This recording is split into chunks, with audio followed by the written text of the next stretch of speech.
नमस्कार, सवेरा इंडिया के इस खास शो में आपका बहुत बहुत स्वागत है। मैं हूं आपके साथ जया कौशिक। शुरुआत हम कर रहे हैं लखीमपुर खीरी की खबर से, जहां इस घटना के बाद राजनीतिक दलों ने यहां जाने की कोशिश की, लेकिन यूपी सरकार ने पूरी सख्ती से उनको रोक दिया।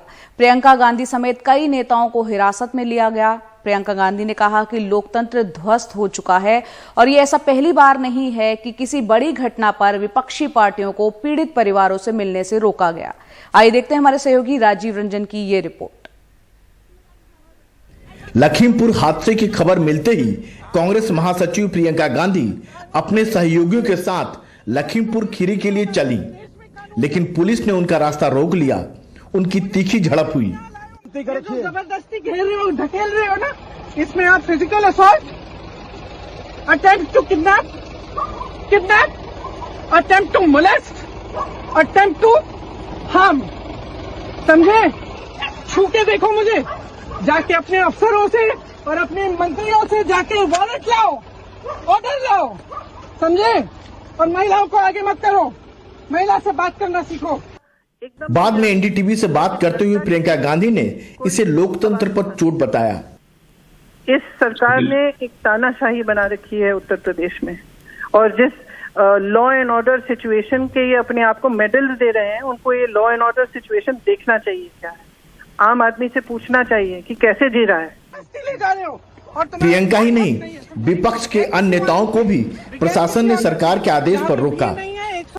मुख्यमंत्री भूपेश बघेल का हेलीकॉप्टर उतरने की इजाजत नहीं दी गई। सपा के अखिलेश यादव, बसपा के सतीश मिश्र और कई अन्य नेता रोके गए। ये पूरी तरीके से भारतीय जनता पार्टी की सरकार असफल हुई है। सबसे पहले गृह राज्य मंत्री को इस्तीफा देना चाहिए। कोर्ट का आदेश हो, कोई अधिकारी का आदेश हो, कोई कानून के तहत आदेश हो, आईपीसी के आदेश हो, कोई आदेश कहीं से तो आप देंगे हमको। सर, हमें प्राप्त है, इसीलिए मैं नहीं जाने दे रहा हूं। तो आप हमको दिखा दीजिए। आप किसी व्यक्ति को उसके आवागमन से नहीं रोक सकते उसके घर से, या तो आपके पास कोई आदेश होता, कोई निर्देश होता, इसलिए अब मैं कह रहा हूँ। भीम आर्मी के चंद्रशेखर आजाद मोटरसाइकिल से घटना स्थल तक पहुंचने में कामयाब रहे।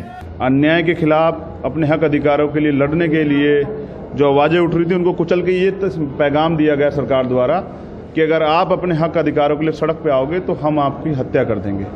लेकिन प्रयास ये है कि जिन लोगों ने अपराध किया उनको सजा मिले, चाहे वो गृह राज्य मंत्री के बेटे हों, क्योंकि कानून सबके लिए बराबर है, चाहे वो कोई आम आदमी हो, चाहे खुद मुख्यमंत्री हो।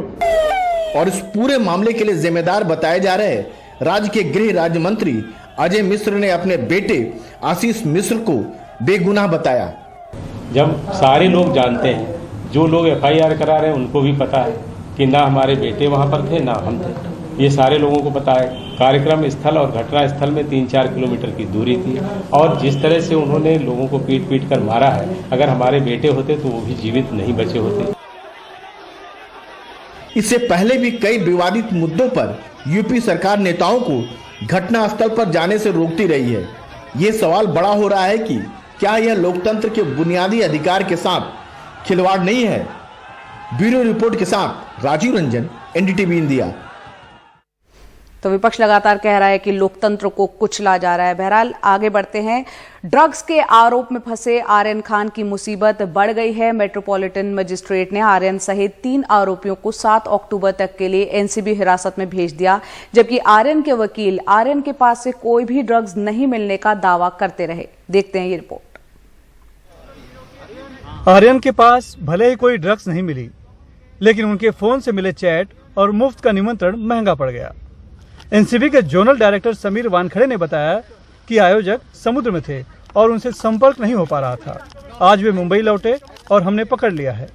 हम उनसे जानना चाहते हैं कि कुछ लोगों को कॉम्प्लीमेंट्री पास क्यों दिए गए, और इन आरोपों और इस क्रूज पार्टी के बारे में दूसरी बातों के साथ उनका क्या संबंध है।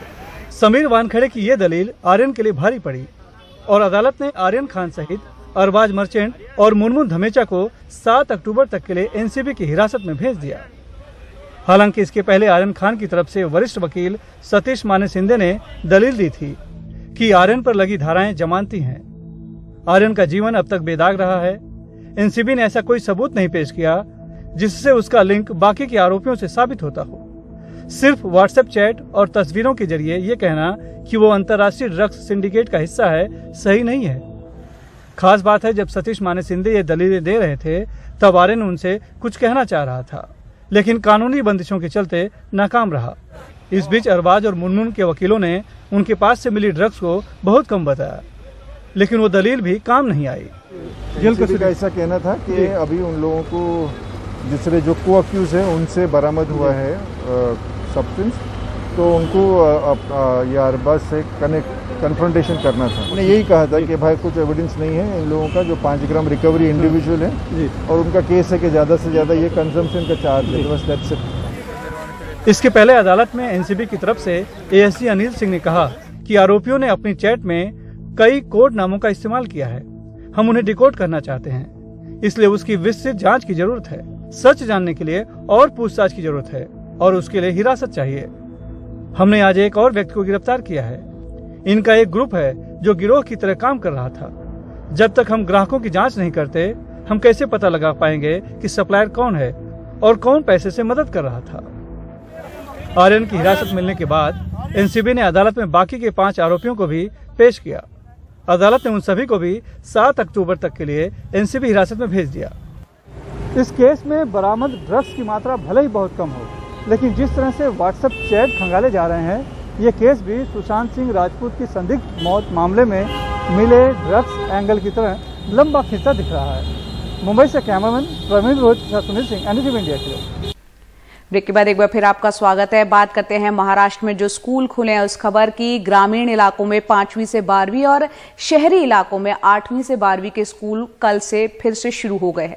कोरोना के मद्देनजर पहले दिन के लिए खास इंतजामात यहां पर किए गए, तो वहीं अभिभावकों के मन में अब भी कई सवाल हैं। आइए देखते हैं हमारे सहयोगी सोहित मिश्रा की रिपोर्ट।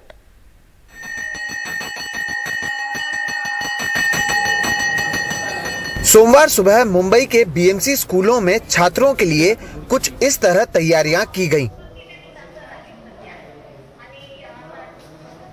लगभग 1.5 साल बाद मुंबई में स्कूलों को शुरू किया गया है। शहरों में कक्षा 8 से 12 के छात्रों के लिए और ग्रामीण इलाकों में कक्षा 5 से 12 के छात्रों के लिए स्कूल शुरू किए गए हैं, लेकिन इस दौरान कोरोना से जुड़े कई नियमों का पालन करना अनिवार्य होगा। पहले तो हमने पूरा बिल्डिंग को सैनिटाइज कर लिया है, पूरा बिल्डिंग सैनिटाइज, सब क्लासरूम सैनिटाइज कर लिए हैं और पेरेंट्स का कंसर्न लिया है कि जो पेरेंट्स स्कूल में बच्चों को भेजना चाहते हैं उन बच्चों को भेजिए। बच्चों की बैठक व्यवस्था हमने आपने देखा कि एक बेंच पे एक ही बच्चा बैठेगा, बच्चा टिफिन भी नहीं लाएगा। 3 घंटे का एक शॉर्ट सेशन का स्कूल रहेगा, तो उसके इसलिए कि कोरोना के पूरे नियम का हम पालन करके ये स्कूल का हम रन करने वाले। पहले दिन बीएमसी के कक्षा 8 से 10 में पढ़ने वाले कुल 67,000 बच्चों में से 37,000 बच्चे स्कूल में उपस्थित रहे। नियमों के अनुसार माता पिता की मंजूरी के साथ ही बच्चों को स्कूल भेजा जा सकता है। जिन बच्चों के अभिभावक मंजूरी नहीं देते वो ऑनलाइन पढ़ाई जारी रख सकते हैं। स्कूल केवल 2 से 3 घंटे के लिए खुले रहेंगे। टिफिन खाने की अनुमति नहीं होगी। एक क्लास में 20 से 25 छात्र रहेंगे। एक बेंच पर एक ही छात्र बैठेगा। अधिकांश शिक्षकों का वैक्सीनेशन पूरा हो गया है। जिनका नहीं हुआ उन्हें RT-PCR टेस्ट कराने को कहा गया है। मुख्यमंत्री उद्धव ठाकरे ने भी स्कूल खुलने के बाद छात्रों से बात कर सुरक्षित तरीके से स्कूलों को चलाने का आश्वासन दिया। त्यांची काळजी घेणं, त्यांची व्यवस्थित जबाबदारी घेणं ही फार महत्त्वाची जबाबदारी आपल्यावरती आलेली आहे आणि मला खात्री आहे आपण सगळेजण एकत्र आहोतच।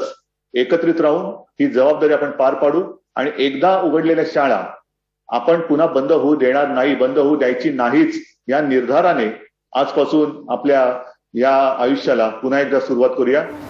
सोमवार से स्कूल जरूर खुल चुके हैं, लेकिन अब भी कई परिवार और अभिभावक ऐसे हैं जो अपने बच्चों को स्कूल भेजने से कतरा रहे हैं। बिना वैक्सीनेशन के हम बच्चों को बुला रहे हैं स्कूल में, टीचर्स को बुला रहे हैं। दूसरी सबसे इम्पोर्टेंट बात है कि जो पेरेंट्स को जो प्रॉब्लम आ रही है वो ट्रांसपोर्ट को लेके पेरेंट्स को कहा गया कि वो खुद ही पिकअप और ड्रॉप करें बच्चों को, और पब्लिक ट्रांसपोर्ट और बाकी बस जो सर्विसेज अभी स्टार्ट नहीं की गई हैं, तो बिना इन सब चीज़ों की प्रिपरेशन के गवर्नमेंट ने जो है स्कूल्स रीओपन किए हैं, तो इसमें छोटे बच्चों को बहुत प्रॉब्लम होगी और पेरेंट्स को भी। करीब 1.5 साल बाद बच्चे एक बार फिर से स्कूल लौटे हैं और सरकार को उम्मीद है कि आने वाले दिनों में इन छात्रों की संख्या में और बढ़ोतरी होगी। लेकिन ऐसे कई अभिभावक हैं जिनके कई सवाल हैं। क्या सरकार उनके सारे सवालों का जवाब दे पाती है? या फिर इस साल जो स्कूल हैं वो ऑनलाइन और ऑफलाइन दोनों तरीके से चलाए जाएंगे, ये देखना अहम होगा। मुंबई से कैमरा पर्सन राजेंद्र दयालकर के साथ सोहित मिश्रा, NDTV इंडिया।